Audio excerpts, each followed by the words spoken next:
कहीं जब तुम मीटिंग करने जाते हो तो जब मीटिंग खत्म होती है तो उसके बाद में वहां के लोग तुम्हारे साथ फोटो को खिंचाते हैं, खिंचाते हैं? बताओ सबको खिंचाते हैं? खिंचाते हैं ना? आप सारे लोग भी जहां जहां जाते होंगे कार्यक्रम के बाद में फोटो खिंचाते हैं ना?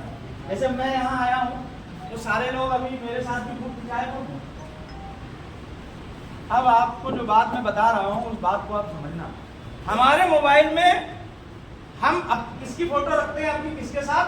भाई चंद्रशेखर आजाद जी की और भाई विनय रतन सिंह जी के साथ, है ना? क्यों?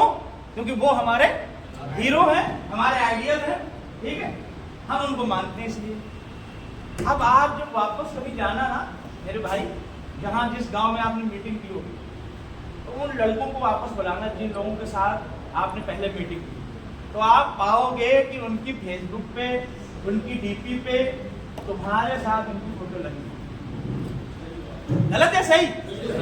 सारे लोग इस बात को मानते हो? अब तुमने कभी गौर किया कि वो गांव का लड़का आज तक चंद्रशेखर आजाद जी से नहीं मिल पाया? हो सकता है मिल भी ना पाए, क्योंकि मंच तक पहुंचना बहुत बड़ा काम है, नहीं मिल पाएगा। उसके लिए तुम चंद्रशेखर आजाद जी को,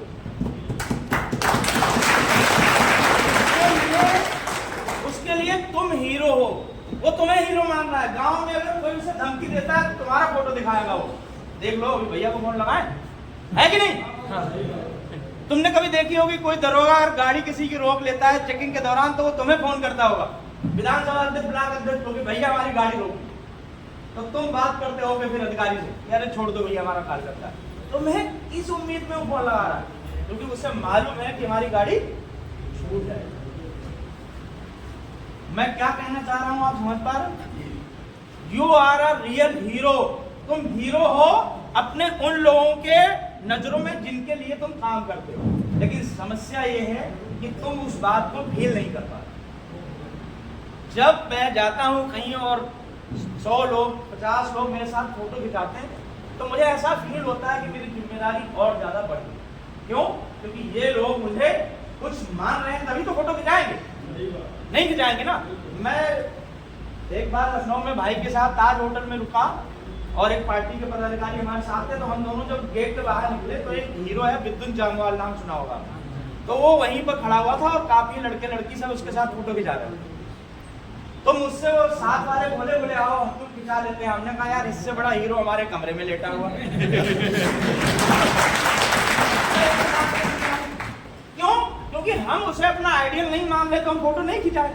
ठीक, तो मेरे नजर के सामने सलमान खान, शाहरुख खान भी गुजर जाए तो मेरे लिए तो जीरो है ना।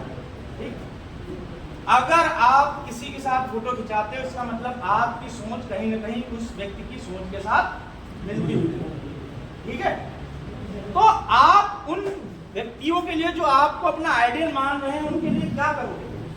अब तुम सोचो एग्जाम्पल के लिए कि अगर तुम एक गांव गए, 50 लोग तुम्हारे साथ फोटो खिंचाए और तुम वहां से निकले और फिर उसी में का एक लड़का आए और चौराहे पे तुम्हें जो है शराब पीता हुआ देख ले, क्या मन में उसके जाएगा? सबसे पहले मोबाइल से तुम्हारा फोटो डिलीट मारेगा, मारेगा कि नहीं? एक इंटरव्यू देखना जाके, एक अरुण गोयल जी का नाम सुना है आपने? मेरठ से सांसद है और पहले जो रामायण आती थी टीवी पे उसमें वो राम का रोल करते थे, है ना, देखा होगा आपने। तो मैंने उनका इंटरव्यू सुना था, उन्होंने बताया कि एक बार वो जो है पान की गुमटी में खड़े हुए थे तो एक महिला ने जो है उन्हें बहुत गाली दी। पता क्यों? अरुण गोयल जी सिगरेट पी रहे थे और वो महिला वहां से गुजरी और जब उनको देखी तो उसने बहुत गाली दी और बोली तुम्हें तो मारने का मन कर रहा है। बोली 25 साल से तुम्हारी पूजा कर रहे घर में फोटो लगा के हम, और तुम यहाँ नालायक सिगरेट पी रहे हो। आप सोचो कि आपको किसी के घर में फोटो है, आपको कोई अपने परिवार में बता रहा कि ये भैया है बहुत महान बनेंगे आगे चलकर, और तुम्हारी एक ओछी हरकत जो है वो तुम्हें वहां से खत्म कर देती है। चंद्रशेखर भाई ने कभी नहीं कहा कि तुम मेरे जैसे बनो, लेकिन हम सब उनके जैसा बनना चाहते हैं तो उनके जैसा तपना भी तो पड़ेगा, उनके जैसी चीजों का ख्याल भी तो रखना पड़ेगा। हो सकता है कि तुम में से कोई उनसे भी जबड़ा महान निकल जाए, पॉसिबल है ऐसा, ठीक है। लेकिन कुर्सी पे बैठ के खाली फेसबुक पे फोटो डाल लेने से, 5-6 लड़के साथ में चला के रील बनाने से आप हीरो कभी नहीं बनेंगे। हीरो पता है आप कैसे बनने वाले हो? कि आपके मथुरा में कहीं झुग्गी झोपड़ियां गिर रही हो और आप पहुंच जाओ वहां पर और आप वहीं नीचे लेट जाओ बुलडोजर कि नहीं, पहले ईंट यहाँ सीने पे गिरेगी और जब तक हम लेटे हैं तब तक ये झोपड़ी नहीं टूटेगी। अगर आपके संघर्ष के बदौलत आपने 20 झोपड़ियां बचा ली तो उस झोपड़ी के अंदर विधायक, सांसद, मंत्री कोई भी घुस जाए, उन झोपड़ियों का हीरो आप होगे, सिर्फ आप। वो लोग कहेंगे, वो लोग कहेंगे कि सब कहाँ थे जब हमारे घर गिर रहे थे, वो भैया आया था हमारे। आपको उनके घरों से कोई नहीं निकाल सकता, लेकिन किसी को जबरदस्ती आप बताना कि मैं हीरो हूँ, मैं हीरो हूँ, लो मेरी रील डालो, मेरी फेसबुक डालो, मेरे साथ फोटो खिंचाओ, आपको कोई नहीं